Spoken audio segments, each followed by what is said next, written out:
You're listening to the Telltale channel. Don't forget to check me out on all social media: Patreon, Twitter, Teespring, and Etsy. All links can be found in the description or on my website, telltaleatheist.com. Hey, this is Owen. If you're comfortable, leave your first name and state at the sound of the tiny truck backing up. Hi, Telltale. I'm a big fan of yours. I've been watching you for years growing up. My name's Maria. I'm from Florida.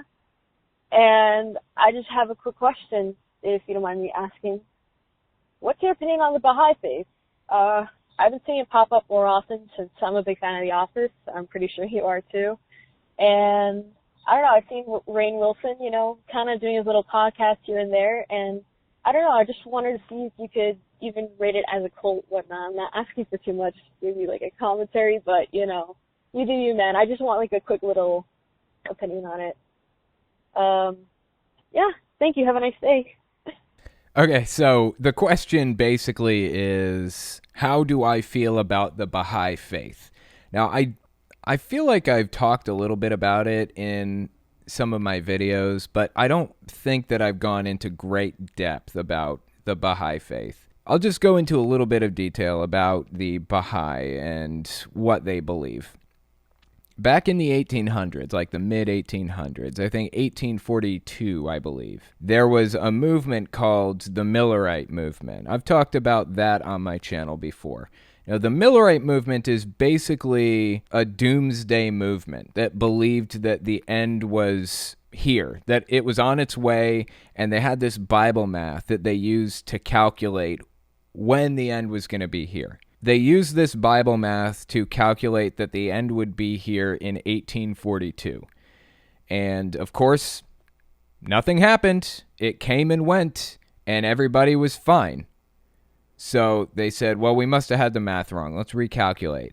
Oh, you know what? There's no year zero, okay? So this Bible math, we figured out that it was like 2,500-something years from this starting point in the BCE era, so before Jesus' death, and we added that up to calculate that it comes out to 1842, but we forgot there's no year zero, so we have to add an extra year. It just went from the year 1 BCE to the year 1 CE, so they added 1 year to it, basically put it from 1842 to 1843, and they were like, we're 100% sure this is the correct date. This is when the world's going to end. This is when it's going to happen. We know it.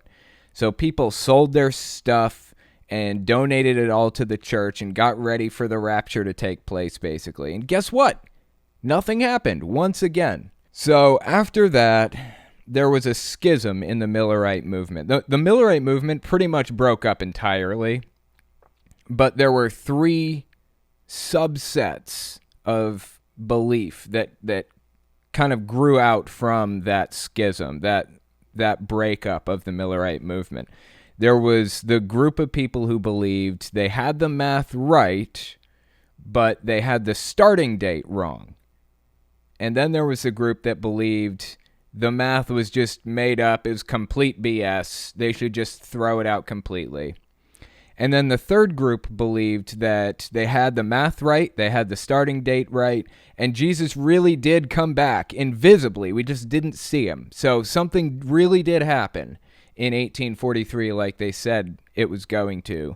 They just didn't know it. Jesus came back invisibly, and we couldn't see him. Needless to say, if you're an ex-Jehovah's Witness, this story is probably sounding pretty familiar, and that's because Charles Taze Russell and Ellen G. White, the founder of Seventh-day Adventists, were both a part of that second schism, which was the group that believed they had the math right but the starting date wrong.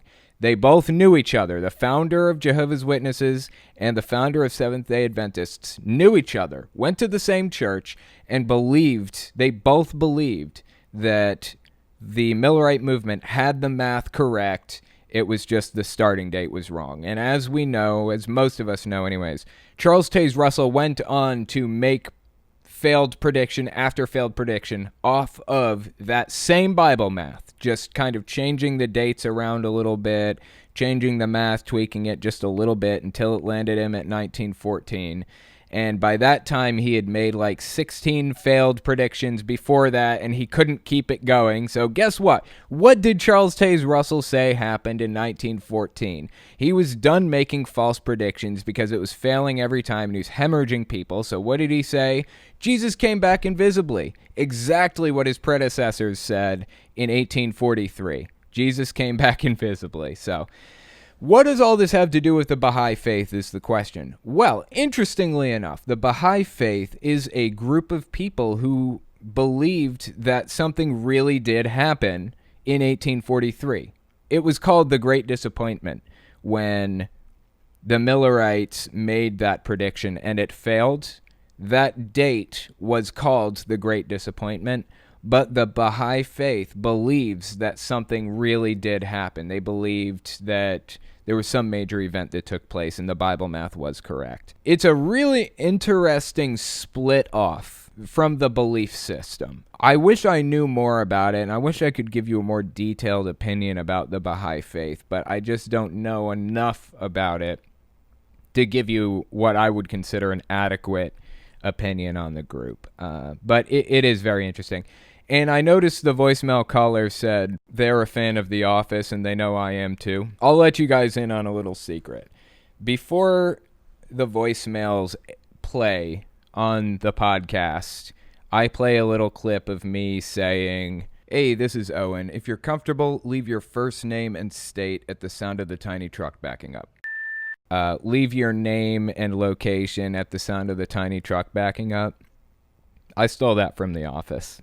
That's a voicemail. I think Michael Scott from The Office says that, and I loved it. It's so funny. My voicemail sound doesn't even sound like a tiny truck. I just absolutely love the reference. It's great.